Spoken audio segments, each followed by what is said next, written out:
It's my life. Lazy. It's my life. I got dirty. It's my life.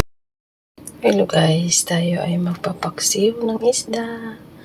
Yan, nilagyan natin siya ng suka. Then, hindi ko na pala nakita sa'yo guys. So, sasabihin ko na lang. Nilagyan ko ng sibuyas, bawang, at saka tawag ito, luya. And then, nilagyan ko siya ng black pepper.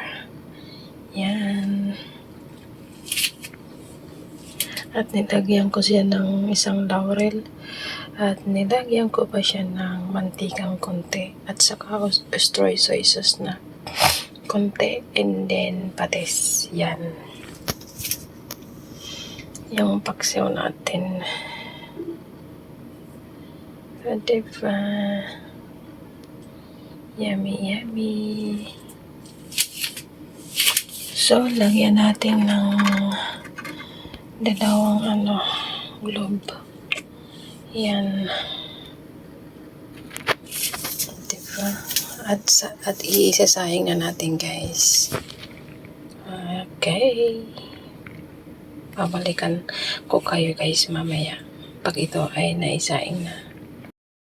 Hello, guys. Balikan natin yung pinaksi ko. Actually, luto na siya. Andyan, 4 na hiwa yan. So, pinuha ko na isa kasi fine ako. Andyan. Ayan. Paksiw. Yan. Masarap. Makain tayo guys. Yan. Ito pa ang ating paksiw.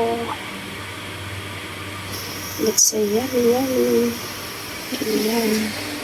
Luto na yan. Ako, let's do it na tayo guys. Kakain na ako. Naka-prepare na ang ating pagkain. Okay, bye guys. Paksiw na isda.